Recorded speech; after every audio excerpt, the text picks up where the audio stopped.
vendo? Agora a gente tem a dona Helena Brochado com a gente, gente. Que legal, né? Com uma imensa gratidão e alegria, eu quero chamar a sexta palestrante, então, que é a Helena Brochado, co-idealizadora deste evento. Ela vai abordar sobre saúde mental e segurança psicológica nas empresas.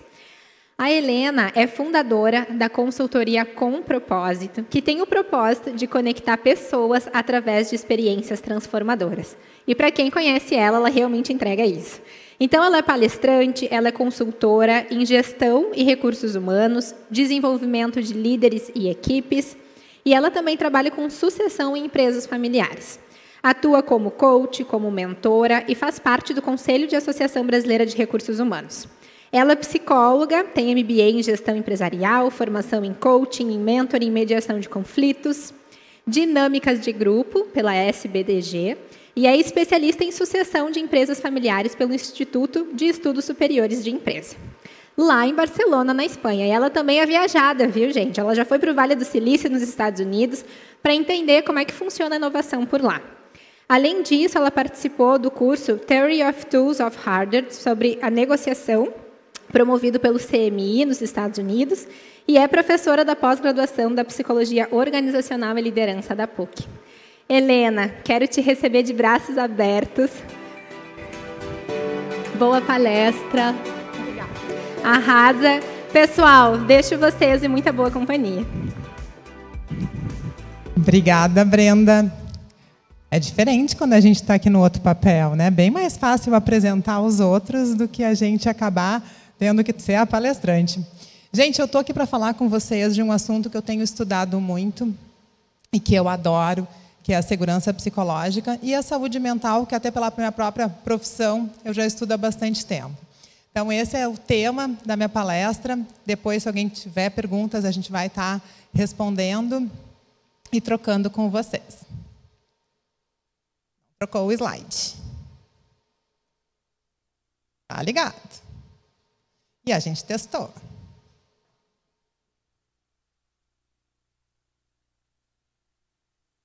Foi. O que a gente faz? Ah, ok, foi. Bom, gente, via de regra, o que a gente quer quando a gente está numa empresa? As empresas querem inovação, as empresas querem novos produtos, as empresas querem novas soluções. Nós, como colaboradores e como clientes internos e externos, também queremos estar numa organização que traz inovação, que traz criatividade, dá aquele orgulho. A gente também quer ser feliz. Nós queremos estar num lugar onde a gente se sinta bem. Pois bem, a gente, por último, talvez queira realizar um trabalho que gere orgulho em mim, na empresa em que eu trabalho e também na sociedade. Vocês sabem que não é só a gente que quer isso.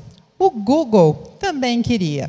Então, o Google começou a se perguntar por que a gente tinha dentro da empresa times com um resultado muito melhor que o outro. E o que significa termos um time sensacional? Como que a gente pode fazer para ter um time show de bola? E aí eles tinham a crença de que pessoas trabalhando juntos conseguem entregar muito mais para a sociedade. Então, eles lembraram da frase do Aristóteles, que diz que o todo é maior que a soma das partes. Com isso, eles criaram um projeto chamado Projeto Aristóteles. Esse projeto foi composto com mais de 150 grupos da área técnica e da área comercial, onde eles misturaram pessoas com competências diferentes para depois ver o que fazia com que alguns grupos tivessem um resultado muito melhor que outros. Vamos ver, então, quais foram os resultados deles. Antes de chegar no resultado, eles quiseram entender um pouco. Mas, espera aí, o que é um time para o Google? O que para nós significa esse time?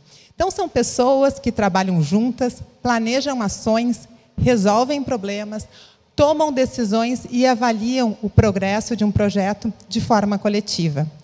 Cada um desses indivíduos sabe que precisa do outro para que a gente consiga entregar o que a gente tem como encomenda. Esse é o conceito que o Google definiu como um grupo, um time sensacional. E aí, depois de coletarem os resultados, eles chegaram a 5 elementos que realmente contribuem para que essa equipe seja sensacional. E eu vou trazer eles aqui para vocês. Em quinto lugar, ficou o impacto.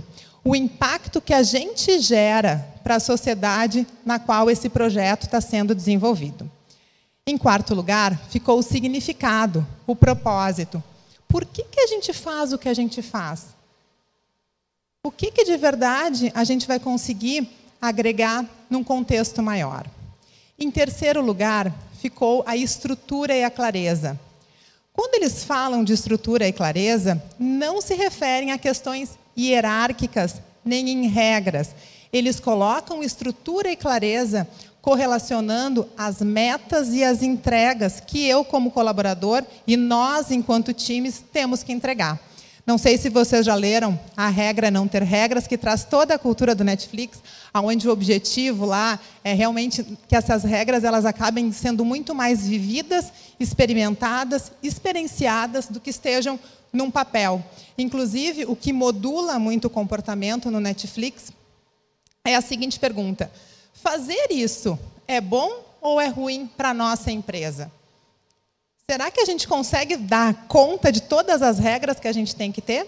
Será que educar as pessoas para contribuírem para a empresa, sabendo o impacto que elas vão estar gerando, não é muito mais importante e a gente não trabalha no nível de adulto para adulto, ao invés de ter que ficar regulamentando, hierarquizando e tornando a comunicação muito mais complicada? Pois bem, Netflix está sendo um bom exemplo, um bom case para quem quer estudar mais sobre isso, e o livro é sensacional. Em segundo lugar, ficou a questão da confiabilidade. A confiabilidade em que um tem no outro. E, Brenda, muita confiança aqui em ti para que a gente conseguisse chegar onde a gente chegou, né? Não só em ti, em todo o grupo que está aqui. E, por último, pessoal, ou melhor, em primeiro lugar, foi a questão da segurança psicológica. Então, um time de alta performance precisa desses 5 elementos e, em primeiro lugar, a segurança psicológica. Esse resultado ele foi tanto na percepção dos colaboradores, como também na percepção dos líderes. Mais recentemente, a Amy Edmondson trouxe o livro A Organização Sem Medo, onde ela explica, então, o que é segurança psicológica, e muitas pessoas pensam que esse tema é novo. Não é. Edgar Schein, professor do MIT, já trabalhava com esse conceito lá em 1960. Agora, a gente tem vários autores que trazem esse tema, e a gente também está trabalhando nas empresas a mensuração da segurança psicológica em parceria com a FireJob. Então, é mais uma ferramenta. Daqui a pouco já trabalho com pesquisa de clima e queremos mensurar outras coisas. É uma ferramenta bem importante. Então, o que é segurança psicológica? É o senso de que a equipe não irá envergonhar, rejeitar ninguém ao se pronunciar. Vocês lembram aquele "duh" que a gente recebia na sala de aula quando fazia uma pergunta meio nada a ver? Pois é. Quando a gente trabalha com segurança psicológica, esse "duh" é bem mal visto. Porque é justamente na pergunta que uma pessoa queria fazer que daqui a pouco, por não se sentir seguro, acaba não fazendo e o projeto não tem um resultado diferente. Segurança psicológica é essa condição em que a equipe se entende e que a equipe se sente segura para uma tomada de risco interpessoal. Quando ela começou a pesquisa dela, ela tinha a percepção inicial de que equipes que têm segurança psicológica errariam muito menos do que aquelas que não as têm. E, para grande surpresa dela, foi bem o contrário. Sabem por quê?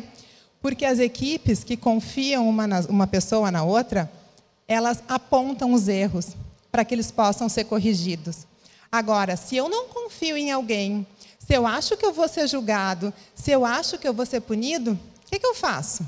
Eu levanto meu tapetinho, boto lá para baixo o meu erro, a minha dúvida, a minha contribuição, que eu não sei como é que seria bem vista pela equipe, e acabo não contribuindo. E a gente perde justamente aquela possibilidade de pensar fora da caixa, de trazer uma outra possibilidade, inclusive um produto inovador para dentro da organização.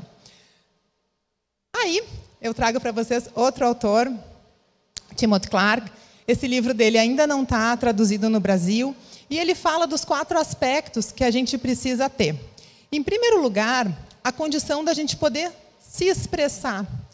se expressar com as dúvidas, questionando o status quo, questionando algo da própria cultura organizacional que, por que é assim, hein? Porque toda a vida foi assim? Será que tem que ser assim?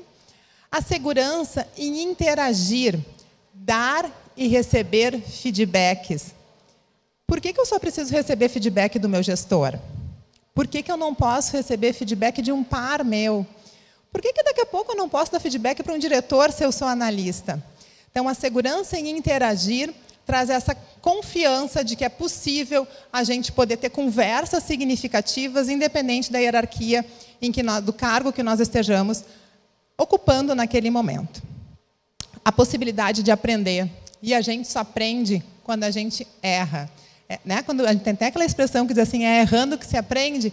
Pois é, o quanto dentro das nossas organizações a gente tem espaço para o erro. Se a gente quer inovar, o erro faz parte.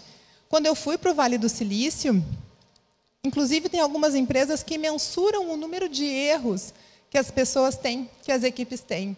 E não é para punir quem está errando muito, é o contrário. É justamente porque eles sabem que a gente não vai conseguir algo inovador se nós não errarmos. Então, equipes são encorajadas a se experimentar num outro processo, num outro posicionamento, num outro produto. E, por último, ele traz a condição da gente pertencer. Todos os seres humanos têm 3 necessidades básicas. Sermos reconhecidos, nos sentirmos amados e pertencentes. Inclusive, a rainha da Inglaterra, né? Quem viu The Crown sabe de uma cena que ela vai ver a Jacqueline Kennedy, que era a mulher mais linda do mundo naquele momento, e aparece ela se arrumando e perguntando, será que eu estou bonita? A rainha, né? Gente, a rainha da Inglaterra, com todo o seu poder, querendo saber se ela estava agradando, digamos assim, para aquela reunião que ela tinha. Então, é isso que o Timothy Clark ele traz com relação aos elementos. Ele também contribui com mais aspectos quando ele cruza o respeito com a permissão. Tá? Então, se eu tenho uma empresa que só respeita tanto, talvez a gente vá cair no nível do paternalismo, que também não é a nossa intenção. Uma empresa muito permissiva, com muita permissividade, ela talvez chegue no nível de exploração. E qual é o caminho que a gente deve, então, seguir? A gente deve cruzar esse respeito com essa permissão. Permissão para errar, permissão para perguntar, permissão para que nós possamos ser quem nós somos. Então, se eu não tenho respeito nem permissão, o sentimento que isso gera nas pessoas é de exclusão. Eu não me sinto engajado, que foi a palestra que a gente acabou de ter com o Brancati, e foi maravilhosa. Eu não me sinto engajado com uma causa, eu não sei nem muito bem o que eu estou fazendo aqui. No momento em que eu aumento um pouco a permissão e aumento um pouco o respeito, eu, como pessoa, como colaborador, passo a me sentir incluído. Incluído no dia a dia, incluído na tomada de decisão, incluído em projetos. Na sequência, eu digo, nossa, eu estou aprendendo aqui. Eu estou me desenvolvendo enquanto pessoa. Eu estou vendo que aquela ideia que eu dei uma vez, que eu nem achei que talvez fosse ser interessante, agora está tendo, inclusive, a possibilidade de ser implementada. Eu consegui fazer aquela reunião com o meu diretor. Nossa, eu nem sabia que eu sabia fazer isso. Eu recebi a demanda de fazer um projeto que eu nem tinha ideia que talvez eu conseguiria. Ou seja, eu estou conseguindo desenvolver mais competências. Isso engaja. Na sequência, a gente chega nessa parte de contribuição. Eu já não dei só a ideia, eu estou vendo o meu produto acabado. Seu trabalho no RH não foi só aquele projeto que a gente desenhou de pesquisa de clima, de avaliação de desempenho, de PDL. Ele está vindo, ele está acontecendo e eu estou podendo contribuir. Me perguntaram o que eu acho e eu sou um auxiliar, e eu sou um assistente, eu sou um analista, eu sou um operador de máquina. Independente do cargo, a pessoa consegue enxergar que o seu trabalho contribui para a entrega, contribui para o propósito do negócio. E, a partir daqui, a gente chega, então, no limiar da inovação, que é o que a segurança psicológica permite para as empresas, a inovação. quando eu, então, me sinto autorizado para poder ir além. Autorizado para dizer, olha, eu vou ter um tempo aqui para poder pensar outros projetos, eu vou conseguir chegar para o presidente da empresa e dar uma sugestão, tirar uma dúvida, porque eu me sinto autorizado. A gente sabe que os cargos não fazem parte de nós o tempo todo. A gente não é aquele cargo, a gente está aquele cargo. A partir desse momento, a gente já não olha mais para o cargo, a gente se sente autorizado para poder ir além, independente de quem está do outro lado. Eu me sinto muito mais possível de agregar valor. Então, aqui que a gente consegue chegar nesse nível alto de engajamento, de conseguir pensar fora da caixa, de conseguir ser quem a gente é, sermos autênticos e, inclusive, algo que está pegando bastante esse ano, trabalhar com a diversidade, trabalhar com a inclusão, trabalhar com pessoas que não necessariamente têm que ser iguais a mim. Muito pelo contrário.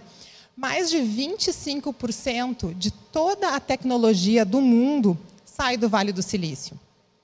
Uma extensão pequena de 90 quilômetros e que consegue gerar um impacto gigante no mundo. Por quê? Porque eles têm pessoas que vêm de todo o mundo. E quando eu cheguei lá, eu digo, eu vou ver só gente de camiseta, bermuda. Nada, eu vi gente de terno, vi gente de gravata, vi gente de bermuda, de camiseta, de turbante, de barba grande, de barba curtinha, de vestido, de saia, de culturas diferentes. A maioria das pessoas que lá trabalham não são americanos. Então, se eu realmente quero criar algo diferente, eu preciso trocar a minha tribo, ou ao menos participar de outras tribos, para que a gente tenha um alimento interno diferente, para que a gente tenha essa criatividade. Então, é disso aí, é disso que eu estou falando, quando a gente possibilita essa diversidade, essa inclusão e essa autoridade interna para que nós possamos ser quem a gente é, para que nós possamos perguntar o que a gente quiser perguntar.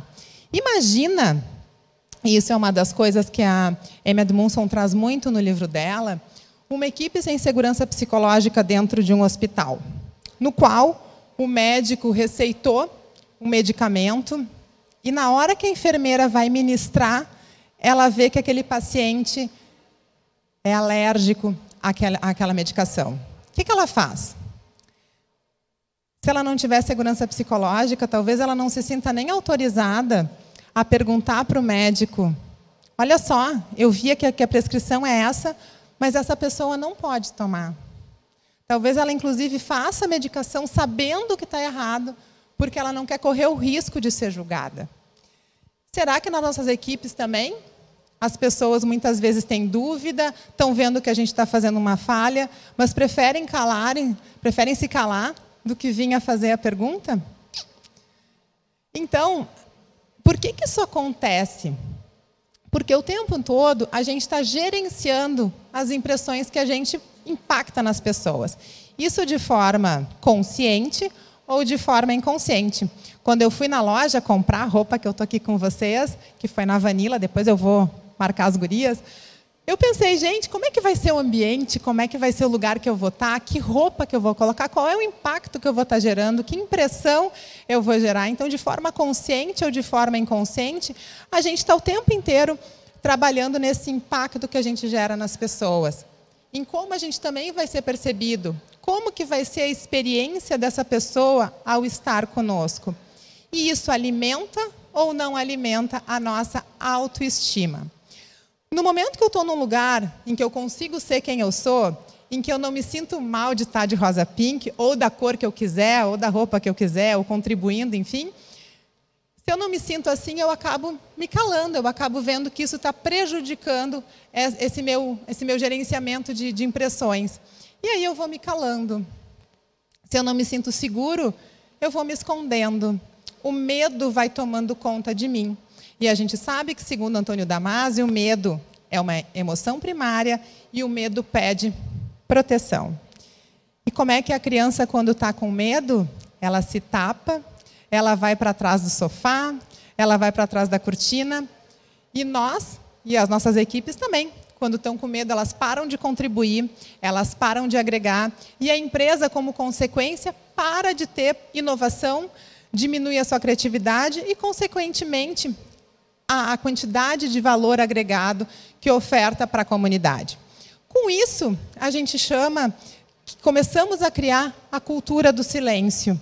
A cultura em que eu prefiro ficar quieto, me retirar, ficar atrás do sofá, atrás da cortina, que nem a criança, ao invés de, daqui a pouco, contribuir, perguntar e interagir. Nessa cultura do silêncio, como ninguém quer parecer ignorante, a gente não faz pergunta. A gente fica na nossa. Vá que vamos julgar que só porque eu estou há 5 anos na empresa eu tenho que saber isso. Eu não sei. Eu não sei, não lembro que botão que eu tenho que apertar. Estava de licença maternidade, ou estava de férias, ou realmente faz muito tempo que eu não faço esse processo. E eu não recordo quais são as etapas.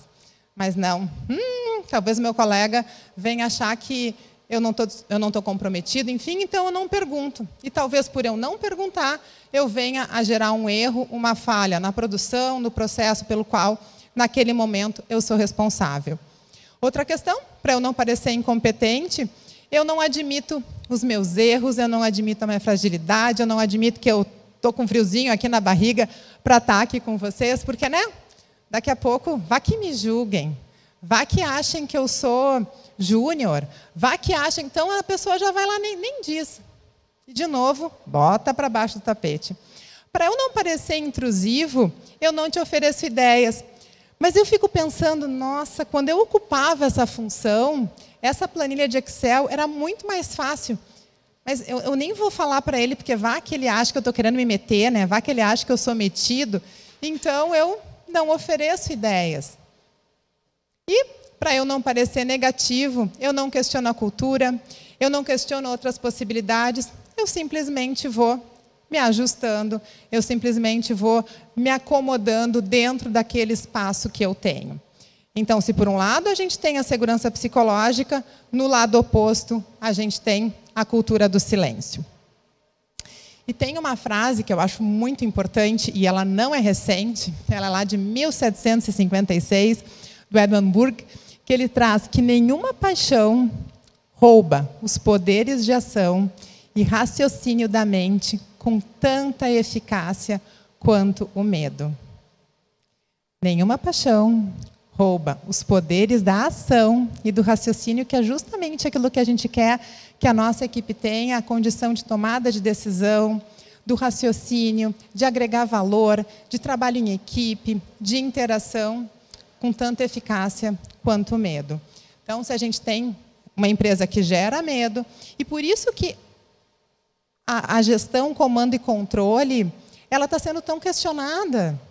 Porque quando eu tenho comando e controle, eu por detrás eu gero medo. Eu obedeço não porque o meu coração está engajado com essa causa. Eu obedeço porque eu tenho medo de ser demitido. Eu tenho medo porque daqui a pouco aquela promoção não vai sair. Então, o medo ele permeia muito a cultura do silêncio. Então, fica aqui para a gente poder perguntar para nós mesmos, um bate-papo, aí, uma conversa consigo. Será que as pessoas da minha equipe dizem que não sabem? Será que as pessoas da minha equipe assumem seus erros? Ou quando a gente levanta o tapete e diz, meu Deus do céu! Será que as pessoas da nossa equipe dão ideias para que a gente melhore os nossos processos, para que a gente possa revisitar, inclusive aquela ISO? Quando trabalha em empresa é bárbaro. Não, isso não pode fazer porque a ISO diz que não pode. Vamos lembrar que a ISO é super importante, mas ela é resultado de um trabalho de pessoas. E se a gente agora tem outros processos, outras possibilidades de fazer diferente, why not? Por que não? Será que a nossa equipe assume risco? Será que a nossa equipe se dá o direito de ser autêntico? Ou eles preferem literalmente calarem-se e seguir o seu dia a dia, mesmo sabendo que havia outras formas mais econômicas, melhores, mais divertidas de conseguir chegar naquele resultado? Enfim, a ideia aqui é estimular para que outros raciocínios possam vir, né? E não trazer uma afirmação. Mas que a gente possa dormir com mais essa pulguinha atrás da orelha na noite de hoje. Como será que a minha equipe lida com o medo? Como será que a minha equipe... Eu ofereço segurança psicológica para que as pessoas venham até mim? E saindo um pouco do mundo organizacional e entrando um pouco nos nossos lares, como mãe que sou. O quanto a gente oferece segurança psicológica para os nossos filhos. O quanto a gente abre um espaço de diálogo interno para que eles possam tirar conosco as nossas dúvidas, ao invés de perguntarem para outras pessoas nas quais a gente não sabe de que forma vão trazer valores, conceitos e vivências. Quando um filho nosso está com uma dificuldade, será que a gente consegue escutar de forma genuína, com uma escuta ativa, sem aquele julgamento? E que na sequência já diz assim, ah, não, está tudo errado. Será que está tudo errado ou é outra forma de ver? A gente trabalha muito com diferenças de geração e cada geração usa um óculos diferente. E cada óculos nos permite enxergar por um prisma a mesma situação, a mesma realidade, porém, de um ângulo totalmente diferente, que faz com que enxerguemos de forma distinta. A situação é a mesma, mas eu estou enxergando de um lado e a outra pessoa de outra forma. Então, é na conversa e no diálogo que a gente consegue trabalhar a segurança psicológica, desde que a gente tenha a intencionalidade disso. Quando nós trabalhamos com as empresas familiares, isso é um aspecto que permeia o tempo inteiro. Como o Brancati trouxe, qual é a nossa intencionalidade? Qual é o nosso propósito enquanto família? Qual é o nosso propósito enquanto equipe, enquanto time? Qual é o nosso propósito enquanto empresa? O que a gente quer entregar para a comunidade? Sempre que surge um conflito, a dica é, lembra do porquê que a gente está aqui. Lembra do porquê que a gente é uma família, lembra do porquê que a gente está aqui na empresa, do porquê que a gente está nessa equipe. Quando a gente conecta o propósito, a gente faz com que os conflitos diminuam de forma significativa. Então, gente, ter segurança psicológica, será que é a solução de todos os problemas? Talvez sim, talvez não. Mas eu acredito que talvez seja um sonho para muitas pessoas poder trabalhar numa empresa em que a gente possa ser quem a gente é, que a gente possa fazer a pergunta que a gente quer, que a gente se sinta amado, respeitado, contribuindo para o todo, podendo em alguns momentos, inclusive, participar de fóruns que talvez pelo meu cargo eu nem seria convidado, que eu tenha a condição de poder ajudar as outras pessoas no seu dia a dia, que a gente tenha esse sentimento que está sendo escrito aí nesse slide, né, do I love you, do eu gosto de estar contigo, do que eu amo essa empresa que eu estou. Só que nem toda a empresa com segurança psicológica gera resultados para os acionistas e para os colaboradores. Puxa vida, Helena, eu estava adorando a tua palestra, achei que agora a gente tinha chegado na solução dos nossos problemas, já tinha comprado aqui na Amazon o livro, e agora tu vem me dizer que nem toda empresa com segurança psicológica gera resultado para o acionista e para o colaborador. Então, por que tu falou isso até agora? Falei, porque só ela não basta. A gente tem que cruzar segurança psicológica com responsabilidade. Segurança psicológica é basilar, porém a responsabilidade é necessária. Por que ela é necessária? Uma empresa em que eu não tenha, segurança psicológica nem responsabilidade, eu fico lá na zona da apatia. Eu não entrego muita coisa, também ninguém perguntou muito. E tá, também não sou muito feliz aqui. Mas, enfim, pago o meu trabalho, eu vou indo, um dia eu me aposento. Empresas que tenham uma segurança psicológica muito alta e que não responsabilizam as pessoas, fazem com que a gente não seja inovador, fazem com que a gente não precise ter criatividade, com que os processos perdurem para o resto da vida da forma como uma vez foram criados. A gente fica na nossa zona de conforto. Eu sou a favor da zona de conforto, tá? Só que não só dela. Na zona de conforto, o nosso cérebro descansa, é o nosso sofazão de domingo, é gostoso. Só que ficar lá o tempo inteiro comendo pipoca não me torna uma pessoa melhor.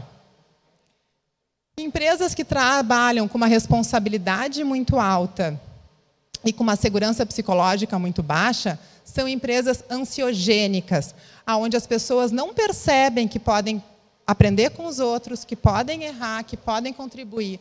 As pessoas ficam numa ansiedade porque se sentem sozinhas, com um monte de coisa para fazer, sem ter com quem dividir. Não necessariamente dividir a tarefa, mas dividir os seus sentimentos. Então, onde é que a gente tem que estar trabalhando? A gente tem que realmente focar na zona de aprendizagem, que é lugares onde a gente tem esse respeito, essa condição de ter segurança. Por outro lado, também tenhamos a clareza do que é esperado de nós. Será que dentro da minha organização a gente tem metas claras? Lá como o Google trouxe, né, a clareza da estrutura, nós oferecemos essa clareza da estrutura, não da hierarquia, porque essa é a mais fácil, mas da importância que tem da tua entrega. A forma como tu vai fazer, a gente pode até ver junto, mas eu preciso que essa entrega aconteça. Então, essa zona de aprendizagem é onde a gente tem uma alta segurança psicológica e uma responsabilidade alta também. Parafraseando o que o Pelais falou de manhã, né? O que a gente fala tão alto que a gente não consegue ouvir o que a gente fala, é justamente nesse walking the talking, nessa condição de ter coerência entre o que é falado e o que é feito, que reside também a saúde mental. E aí, pensa comigo, a gente pergunta assim, ela tem tudo, por que ela quebrou a perna, hein? Ou, ela tem tudo, por que ela está com câncer? Mas a gente pergunta muitas vezes, ela tem tudo, por que ela está depressiva? Ou, ela tem tudo, por que ela está ansiosa? Viram como cruza segurança psicológica com saúde mental?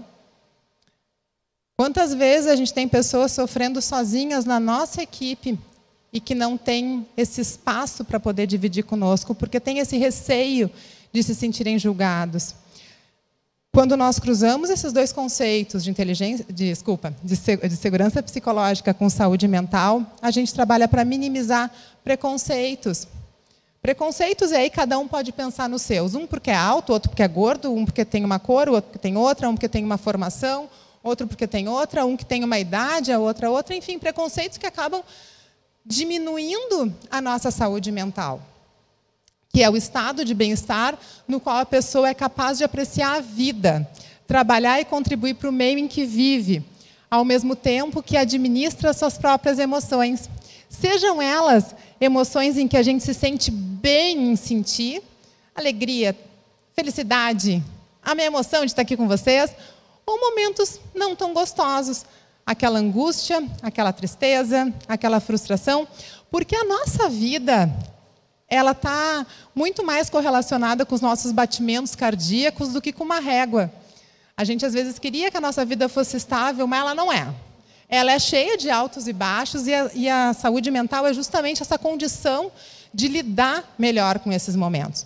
E, principalmente, desde o ano passado, a gente tem tido um aumento da ansiedade, segundo o Ministério do Trabalho, de 86% em 2020, de transtorno por estresse pós-traumático de 45%, depressão grave de 16%, e a URGS realizou também uma pesquisa de âmbito nacional que traz 68% dos brasileiros teve um aumento de sintomas de depressão, 80% se tornaram mais ansiosos em meio à pandemia.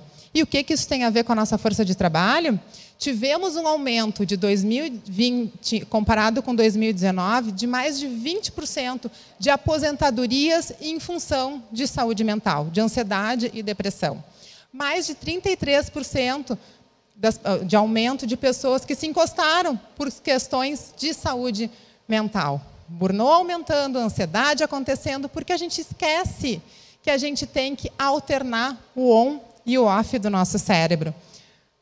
A gente, muitas vezes, se esquece que a gente não é o aparelho. A gente é tecnológico. Eu, ao menos, estou curtindo um monte, marco, enfim. Mas a gente tem que aprender a curtir o aparelho, não a ser o aparelho. A gente tem que aprender a usar a máquina, não a sermos as máquinas. E aí, a gente tem que lembrar do nosso momento TPM. Tempo para mim. que é algo que eu sou ativista dessa causa, que a gente possa, no meio da nossa agenda, reservarmos espaços para nós. Não sei se vocês já ouviram falar do livro A Sociedade do Cansaço, que inclusive foi um documentário da GNT, onde o Han, que é o autor, é um filósofo coreano, ele traz que o nosso sistema imunológico não é acionado na abundância. Por quê? Porque desde lá da época das cavernas, no que o nosso sistema imunológico tinha que ser acionado? Na restrição, na falta de comida, na falta de água. Então, quando algo nos falta, o sistema imunológico é acionado. Quando algo é abundante, ele diz, oba, que bom, vem mais trabalho, vem mais coisa para a gente fazer. E aí, quando a gente vê, a gente está realmente na sociedade do cansaço, onde nós mesmos optamos por isso. Quando eu coloco mais coisa na minha agenda do que eu tenho condição de entregar, eu opto por isso. Por isso que, nesse momento, a gente está gerando uma sociedade de pessoas deprimidas, porque não conseguiram realizar aquilo que tinham se comprometido consigo mesmas, ou ansiosas, correndo atrás de qual é o próximo desafio. E nunca contente com o que a gente está fazendo. O Brancati terminou a palestra dele falando da importância da gente curtir o caminho. E eu estou curtindo pra caramba estar hoje com vocês, se vocês querem saber. Está sendo muito bom. E nesses momentos TPMs, essa curtida aí do caminho, é justamente onde nós temos ideias inovadoras, ideias que agregam valor para o negócio e para a nossa família. E o Instituto Gallup trouxe que, dos funcionários, 3 em cada 10 têm a percepção de que as suas ideias não são ouvidas nem pela sua empresa, nem pelos seus gestores. 3 entre 10. E na pesquisa eles viram que as empresas onde 6 colaboradores entre 10 percebem que as suas ideias são ouvidas, que agregam valor, que entregam mais para a sociedade, a gente tem esses indicadores. 40% de diminuição de indicadores de incidentes de segurança, 27% de redução na rotatividade e aumento de 12% na produtividade. Então, fica a pergunta, segurança psicológica é importante ou não é? Fazer com que as pessoas se sintam incluídas na tomada de decisão, mesmo que seja uma coisa simples. Vou trazendo aqui a palestra da Andréa. Vamos trocar a cor da nossa sala. A gente está vendo um mobiliário novo. Enfim, que a gente possa dividir com as pessoas. Isso gera inclusão, isso gera engajamento, isso gera pertencimento.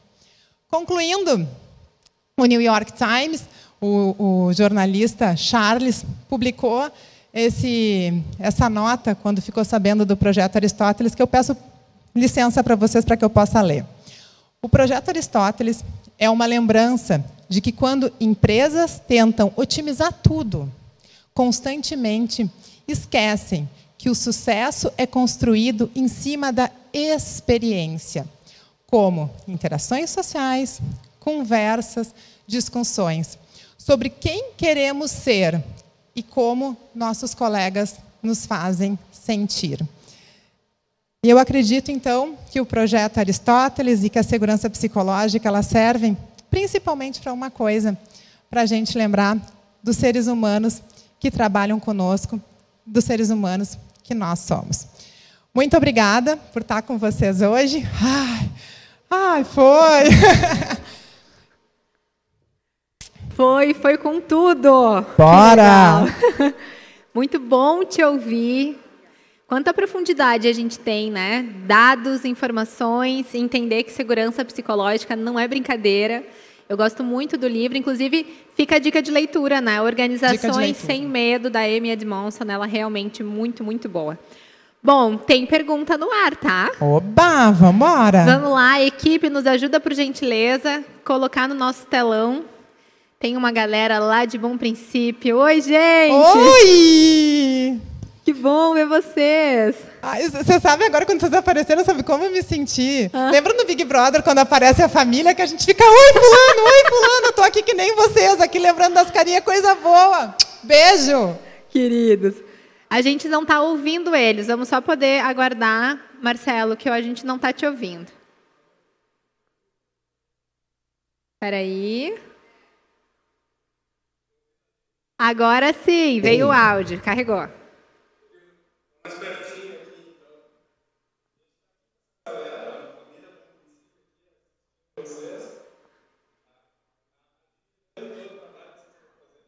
Obrigada.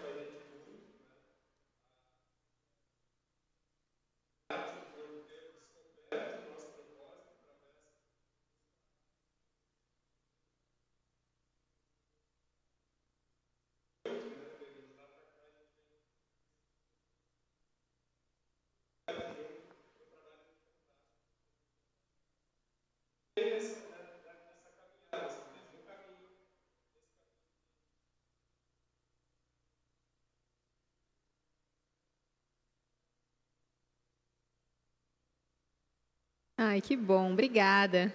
Que legal, né? É o teu legado também, é o teu propósito sendo realizado. Que bom.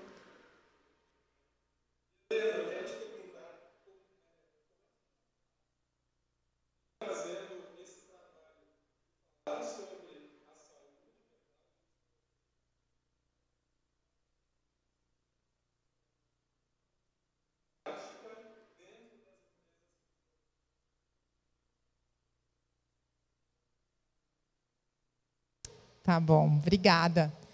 Vibrando aí com você, sala cheia. Gente, por exemplo, na Labs, a gente está trabalhando um projeto de saúde mental, onde são 3 pilares. O pilar de inteligência emocional, com vídeos de 5 minutos, que são distribuídos para os colaboradores, uma vez a cada 15 dias. Também, depois, eles têm outros pilares, que é o pilar da saúde física e da saúde financeira. Na Fortebras, também a gente está trabalhando com o projeto do Cine com Propósito, que é o mesmo lá da Labs, que são vídeos curtinhos, onde o RH manda via WhatsApp para os próprios colaboradores com dicas práticas de como a gente pode usar ferramentas no nosso dia a dia. Então, isso ajuda muito, tanto na inteligência emocional como na saúde mental. A parte de segurança psicológica, junto com a FireJob, com pesquisa. Aí, colocado, daqui a pouquinho vai aparecer para vocês os livros que eu usei para fazer o trabalho. Então, muita pesquisa e também desenvolvimento dos planos de ação para poder agregar conhecimento e empoderamento das pessoas. Então, tanto através de pesquisas sobre segurança psicológica, como através dos vídeos e das palestras, a gente tem trabalhado muito nisso. E uma coisa, Marcelo e galera aí da Bom Princípio Alimentos, que eu percebi uma mudança muito grande dos anos anteriores para cá, foi a questão de que as palestras e os treinamentos também não são mais só para a equipe de gestão. Cada vez mais eu tenho percebido as empresas preocupadas em também disseminar o conhecimento para toda a empresa, ou seja, a gente trabalhar com mais conteúdo, a gente trabalhar mais para baixo. Tinha aquela questão de vamos capacitar a gestão e eles fazem o processo de gestão de pessoas. Claro que sim, é responsabilidade do gestor ser gestor de pessoas, mas como é bom e como os colaboradores se sentem melhores, se sentem mais pertencentes também quando a gente faz ações, seja através de palestras, seja dos vídeos que eu trouxe para vocês, ou de outras coisas, para que as pessoas se sintam pertencentes. Então, segurança psicológica é eu me sentir dentro do processo. Se aquilo acontece só com os caras lá de cima, não chega até nós. E dentro das empresas familiares também, trabalhando os conceitos de família, trabalhando os conflitos, permitindo com que aquilo que talvez por muitos anos tenha ficado por debaixo do tapete, aquela briga que na infância se reflete até hoje, possa ser conversado para que esses conflitos não venham a atrapalhar a gestão dentro da organização. Então, separando os papéis de empresa, de família e de propriedade. E, inclusive, em empresas mais, num nível de gestão maior, que essas famílias venham a ser famílias investidoras. Então, trabalhando essa clareza de papéis para que não venha a interferir na gestão. Eu sou apaixonada por empresas familiares e fico muito triste quando as pessoas dizem assim, passei no processo seletivo, mas é numa empresa familiar. De coisa boa quando é numa empresa familiar. Olha aí todo mundo junto na Bom Princípio. Coisa boa que a gente não é um número, que a gente se sente muito mais perto da tomada de decisão. Então, vamos agregar valor e aprender com o contexto que a gente tem, curtindo aí a nossa caminhada em cada momento. E aí, gente, estão comendo as emoções, aí os potinhos das emoções, doses de emoções? Ai, é uma delícia. Para quem não conhece, dá uma volta no mercado. Tem em tudo que é lugar, né? Gente, os sabores das emoções são deliciosos. Que legal. Bom, muito obrigada por vocês estarem aqui. A gente se despede de vocês com o coração cheio. Obrigada por vocês também reunirem, se movimentarem aí na sala de treinamentos, de reuniões. Fiquem bem, tá, gente? Marcelo, quer dar uma palavrinha de tchau pra gente? Nós não estamos te vendo.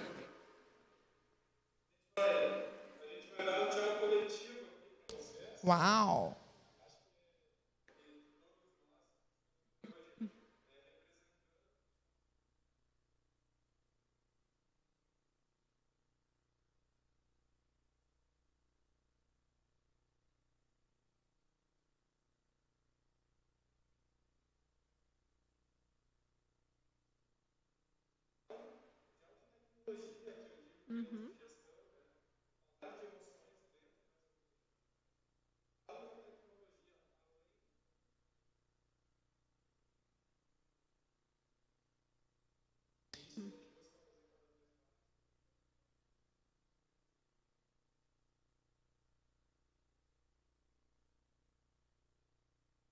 Ai, queridos. Beijão. Tchau, gente.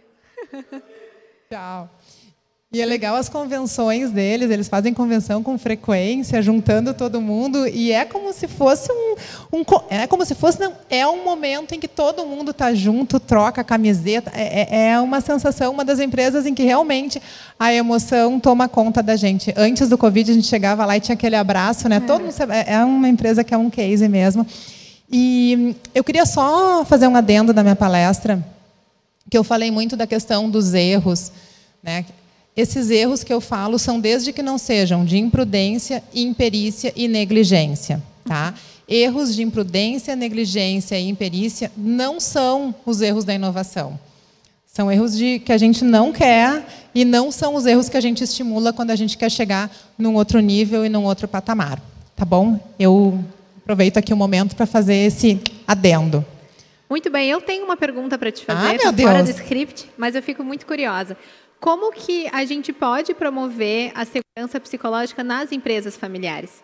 Porque eu sinto, e principalmente por verificar o mercado, por exemplo, em Portugal, praticamente 60% das empresas que estão lá têm uma estrutura familiar, são microempresas, e essas empresas normalmente vêm do avô, é geracional. Então, existe essa cultura de hierarquia, que é muito diferente da autoridade, e muitas vezes isso não gera inovação, isso não gera, né, conversas francas, a própria inteligência emocional, às vezes as pessoas se punem muito.